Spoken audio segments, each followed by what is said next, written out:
Diary of a Wimpy Kid by Jeff Kinney. September, Tuesday. First of all, let me get something straight. This is a journal, not a diary. I know what it says on the cover, but when Mom went out to buy this thing, I specifically told her to get one that didn't say diary on it. Great. All I need is for some jerk to catch me carrying this book around and get the wrong idea. Sissy, punch. The other thing I want to clear up right away is that this was Mom's idea, not mine. But if she thinks I'm going to write down my feelings in here or whatever, she's crazy. So just don't expect me to be all Dear Diary this and Dear Diary that. The only reason I agreed to do this at all is because I figured later on, when I'm rich and famous, I'll have better things to do than answer people's stupid questions all day long. So this book is going to come in handy. Gregory, tell us about your childhood. Were you always so smart and handsome? Flash, here's my journal. Now, shoo. Like I said, I'll be famous one day, but for now, I'm stuck in middle school with a bunch of morons. Let me just say for the record that I think middle school is the dumbest idea ever invented. You got kids like me who hadn't hit their growth spurt yet, mixed in with these gorillas who need a shave twice a day. Out of my way, runts! Pow! And then they wonder why bullying is such a big problem in middle school. If it was up to me, grade levels would be based on height, not age. But then again, I guess that would mean kids like Chirag Gupta would still be in the first grade. Today is the first day of school, and right now we're just waiting around for the teacher to hurry up and finish the seating chart, so I figured I might as well write in this book to pass the time. By the way, let me give you some good advice. On the first day of school, you got to be real careful where you sit. You walk into the classroom and just plunk your stuff down on any old desk, and the next thing you know, the teacher is saying, I hope you all like where you're sitting because these are your permanent seats. Ah! So in this class, I got stuck with Chris Hosey in front of me and Lionel James in back of me. Jason Brill came in late and almost sat to my right, but luckily I stopped that from happening at the last second. Is this seat taken? Yes! Next period, I should just sit in the middle of a bunch of hot girls as soon as I step in the room. But if I guess I do that, it just proves I didn't learn anything from last year. 'Cause I ended up passing notes that probably read, Greg is a dork. Greg, will you please pass this note to Shelley? Why, certainly. Man, I don't know what is up with girls these days. Used to be a whole lot simpler back in elementary school. The deal was, if you were the fastest runner in a class, you got all the girls. And in the 5th grade, the fastest runner was Ronnie McCoy. Nowadays, it's a whole lot more complicated. Now it's about the kind of clothes you wear, or how rich you are, or if you have a cute butt or whatever.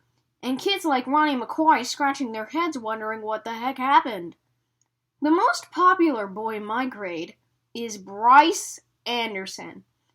The thing that really stinks is that I have always been into curls, but kids like Bryce have only come around in the last couple of years. I remember how Bryce used to act back in elementary school. Girls are stinky poos. Yeah, I don't think girls are stinky poos. But of course, now I don't get any credit for sticking with the girls all this time. Like I said, Bryce is the most popular kid in our grade, so that leaves all the rest of us guys scrambling for the other spots. The best I can figure is that I'm somewhere around 52nd or 53rd most popular this year. But the good news is that I'm about to move up one spot because Charlie Davies is above me and he's getting his braces next week. I tried to explain all this popularity stuff to my friend Rowley, who is probably hovering right around the 150 mark, by the way. But I think it just goes in one ear and out the other with him. Wednesday. Today we had phys ed, So the first thing I did when I got outside was sneak off to the basketball court to see if the cheese was still there. And sure enough, it was. That piece of cheese has been sitting on the blacktop since last spring. I guess it must have dropped out with someone's sandwich or something. After a couple of days, the cheese started getting all moldy and nasty. No one would play basketball on the court where the cheese was, even though that was the only court that had a hoop with a net. Then one day, this kid named Darren Walsh touched the cheese with his finger, and that's what started this thing called the cheese touch. It's basically like the cooties. If you get the cheese touch, you're stuck with it until you pass it on to someone else. Scream! The only way to protect yourself from the cheese touch is to cross your fingers. But it's not that easy remembering to keep your fingers crossed every moment of the day. I ended up taping mine together so they stayed crossed all the time. I got a D in handwriting, but it was totally worth it. This one kid named Abe Hall got the cheese touch in April, and nobody would even come near him for the rest of the year. This summer, Abe moved away to California and took the cheese touch with him. I just hope someone doesn't start the cheese touch up again, because I don't need that kind of stress in my life anymore. Thursday. I'm having a seriously hard time getting used to the fact that summer is over and I have to get out of bed every morning to go to school. My summer did not exactly get off to a great start, thanks to my older brother Roderick. A couple of days into summer vacation, Roderick woke me up in the middle of the night. He told me I slept through the whole summer, but luckily I woke up just in time for the first day of middle school. Shoot. You might think I was pretty dumb for falling for that one, but Roderick was dressed up in his school clothes, and he set my alarm clock ahead to make it look like it was the morning. Plus, he closed my curtains so I couldn't see that it was still dark out. After Roderick woke me up, I just got dressed and went downstairs to make myself some breakfast, like I do every morning on a school day. But I guess I must have made a pretty big racket, because the next thing I knew, Dad was downstairs, yelling at me for eating Cheerios at 3 o'clock in the morning. It took me a minute to figure out what the heck was going on.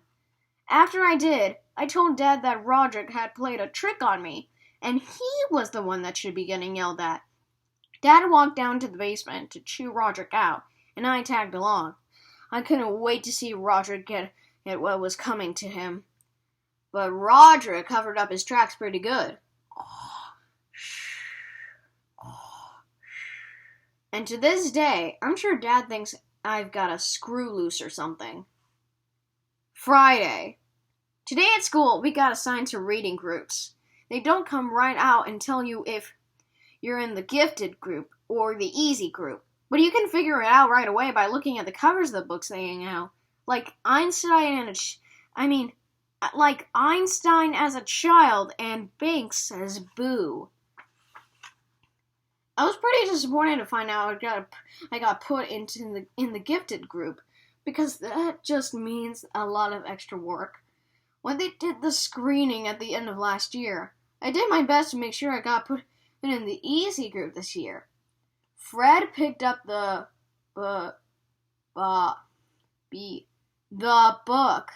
Phew, thanks. Mom was real tight with our principal, so I'll bet she stepped in to make sure I got put in the gifted group again. Mom's always saying I'm a smart kid, but that I just don't apply myself. But if there's one thing I learned from Roderick, it's to set people's expectations real low, so you can end up surprising them by practically doing nothing at all. Roderick, I want your dirty underwear off the kitchen table before I get home from work. Later, the underwear is gone. Actually, I'm kind of glad my plan to get put in the easy group didn't work. I saw a couple of the Bing Says Boo kids holding their books upside down, and I don't think they were joking. Saturday. Well, the first week of school is finally over, so today I slept in. Most kids wake up early on Saturday to watch cartoons or whatever, but not me. The only reason I get out of bed at all on weekends is because eventually I can't stand the taste of my own breath anymore. Smack, smack. Unfortunately, Dad wakes up at 6 o'clock in the morning, no matter what day of the week it is, and he's not real considerate of the fact that I'm trying to enjoy my Saturday like a normal person. Vroom! I didn't have anything to do today, so I just headed up to Rowley's house. Rowley is technically my best friend, but that's definitely subject to change. I've been avoiding Rowley since the first day of middle school when he did something that really annoyed me. We were getting our stuff from our lockers at the end of the day, and Rowley came up to me and said, "Want to come over to my house and play?" I have told Rowley at least 1 billion times that now we're in middle school, you're supposed to say hang out, not play. But no matter how many noogies I give him, he always forgets the next time. I've been trying to be a lot more careful about my image ever since I got out of middle school, but having Rowley around is definitely not helping. I met Rowley a few years ago when he moved into my neighborhood. His mom bought him this book called How to Make Friends in New Places, and he came to my house trying all these dumb gimmicks. Knock, knock. Huh? Thermos? Excuse me? There must be some way to tickle your funny bone. Say what? I guess I kind of felt sorry for Rowley and decided to take him under my wing. It's been great having him around, mostly because I get to use all the tricks Roderick pulls on me. Did you know that if your hand is bigger than your face, it's a sign of low intelligence? Really? Ha! Gotcha! Whap! But do I have low intelligence? Let me check again. Monday. You know how I said I play all sorts of pranks on Rowley? Well, I have a little brother named Manny, and I could never get away with pulling any of that stuff on him. Mom and Dad protect Manny like he's a prince or something, and he never gets in trouble, even if he really deserves it. Yesterday, Manny drew a self-portrait on my bedroom door in permanent marker. I thought Mom and Dad were really going to let him have it, but as usual, I was wrong. Aww. But the thing that bugs me the most about Manny is the nickname he has for me. When he was a baby, he couldn't pronounce brother, so he started calling me Bubby. And he still calls me that now, even though I keep trying to get Mom and Dad to make him stop. Luckily, none of my friends have found out yet. Believe me, I've had some really close calls. Hey, this one says it's to Bubby. Must be a mistake. Toss. Mom makes me help Manny get ready for school in the morning. After I make Manny his breakfast, he carries his cereal bowl into the family room and sits on his plastic potty. C is for Cookie, and Cookie is for me. Ha! When it's time for him to go to daycare, he gets up and dumps whatever he didn't eat right in the toilet. Dump. Mom was always getting on me about not finishing my breakfast, but if she had to scrape cornflakes out of the bottom of a plastic potty every morning, she wouldn't have so much of an appetite either. Tuesday. I don't know if I mentioned this before, but I am super good at video games. Albeit I could beat anyone in my grade head to head. Unfortunately, Dad does not exactly appreciate my skills. He's always getting on me about going out and doing something active. So tonight after dinner, when Dad started hassling me about going outside, I tried to explain how with video games, you can play sports like football and soccer, and you don't even get it all hot and sweaty.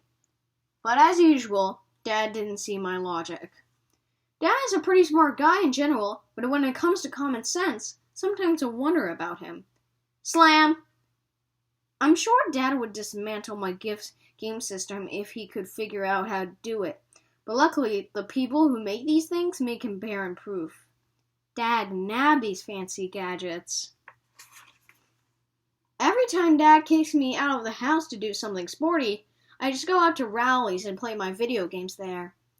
Unfortunately, the only games I can play at rallies are car racing games and stuff like that. Because whenever I bring a game up to Rally's house, his dad looks it up on some parent's website.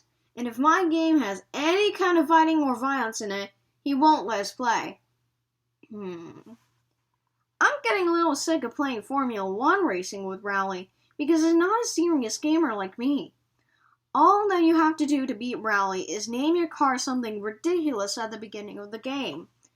And then when you pass Rally's car, he just falls to pieces. Bad fart ahead. Anyway, after I got done mopping the floor with Rally today, I headed home. I ran through the neighbor's sprinkler a couple of times to make it look like I was all sweaty, and that seemed to do the trick for Dad. Phew! But my trick kind of backfired, because as soon as Mom saw me, she made me go upstairs and take a shower. Wednesday. I guess Dad must have been pretty happy with himself for making me go outside yesterday, because he did it again today.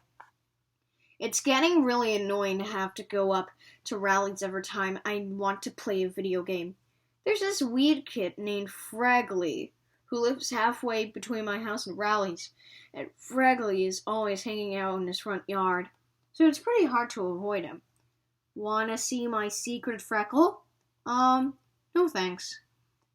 Fregley is in my phys ed class at school, and he has this whole made-up language. Like when he needs to go to the bathroom, he says, "Juice!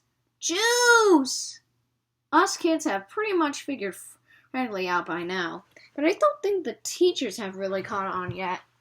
Okay, kid. Gee whiz. Today, I probably would have gone up to rallies on my own anyway, because my brother Roderick and his band were practicing down in the basement. Roderick's band is really awful, and I can't stand being home when they're having rehearsals. His band is called Loaded Diaper, only it's spelled L-O-D-E-D-I-P-E-R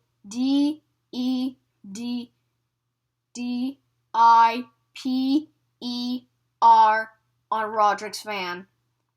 You might think he spelled it that way to make it look cooler, but I bet if you told Roderick how Loaded Diaper is really spelled, it would be news to him.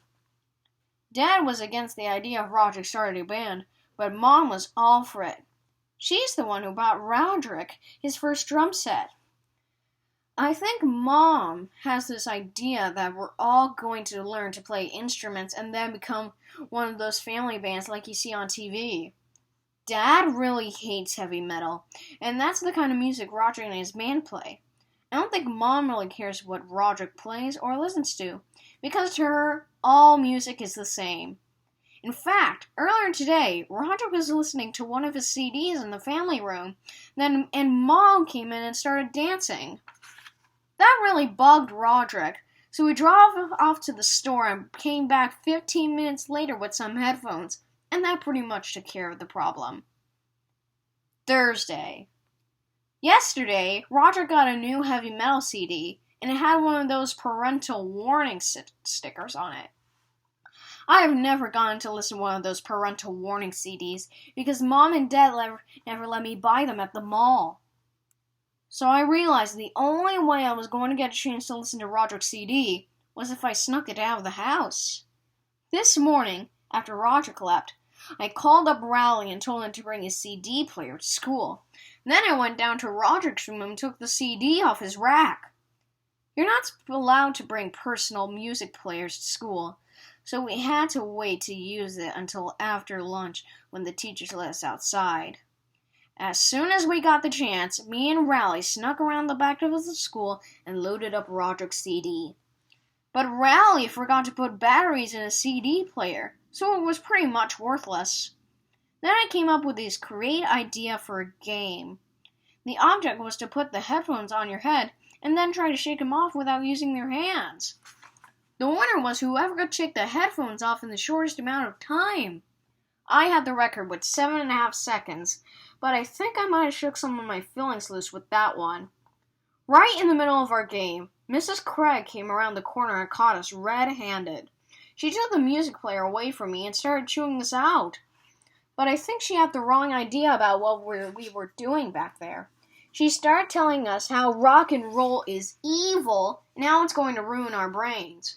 I was going to tell her that there weren't even any batteries in the CD player, but I could tell she didn't want to be interrupted. So I just waited until she was done, and then I said, "Yes, ma'am." But right when Mrs. Craig was about to let us go, Rowley started blubbering about how he doesn't want rock and roll to ruin his brains. Honestly, sometimes I don't know about that boy. Friday. Well, now I've gone and done it. Last night, after everyone was in bed, I snuck downstairs to listen to Roderick's CD on the stereo in the family room. I put Roderick's new headphones on and cranked up the volume really high. Then I hit play. First, let me just say I can definitely understand why they put that parental warning sticker on the CD. But I only got to hear about 30 seconds of the first song before I got interrupted. It turns out I didn't have the headphones plugged into the stereo, so the music was actually coming through the speakers, not the headphones. Dad marched me up to my room and shut the door behind him, and then he said, "Let's you and me have a talk, friend." Whenever Dad says friend that way, you know you're in trouble. The first time Dad ever said friend like that to me, I didn't get that he was being sarcastic, so I kind of let my guard down. Friend equals good. I don't make that mistake anymore. Tonight, Dad yelled at me for about 10 minutes, and I guess he decided he'd rather be in bed than standing in my room in his underwear. He told me I was grounded from playing video games for 2 weeks, which is about what I expected. I guess I should be glad that's all he did. The good thing about Dad is that when he gets mad, he goes off real quick, and then it's over. Usually, if you mess up in front of Dad, he just throws whatever he's got in his hands at you. Good time to screw up? When he's reading the newspaper. Bad time to screw up? When he's laying bricks. Mom has a totally different style when it comes to punishment. If you mess up and Mom catches you, the first thing she does is to take a few days to figure out what your punishment should be. And while you're waiting, you do all these nice things to try to get off easier. I just dusted the dining room for the heck of it. How thoughtful of you! But then, after a few days, right when you forget you're in trouble, that's when she lays it on you. Are you having fun? Yeah, no video games for a week. Monday. This video game ban is a whole lot tougher than I thought it would be. But at least I'm not the only one in the family who's in trouble. Roderick is in some hot water with Mom right now, too. Manny got a hold of one of Roderick's heavy metal magazines, and one of the pages had a picture of a woman in a bikini lying across the hood of a car. And then, Manny brought it into daycare for show and tell. Anyway, I don't think Mom is too happy about getting that phone call. I saw the magazine myself, and it honestly wasn't anything to get worked up over.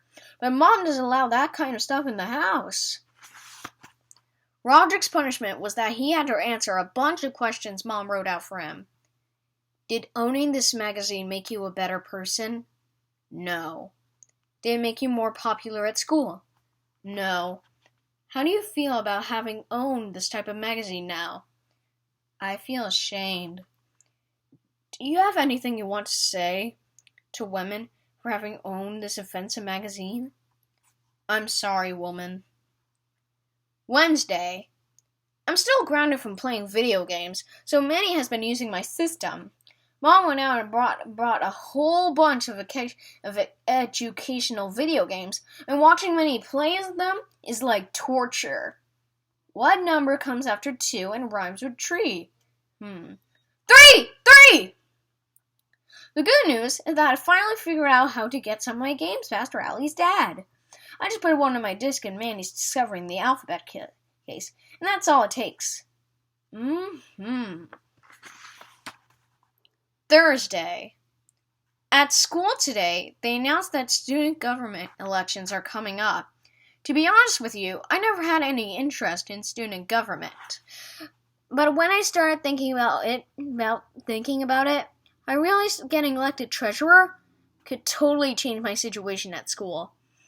We cheerleaders are tired of riding to games in the same bus as the nerds in the band. Let me see what I can do.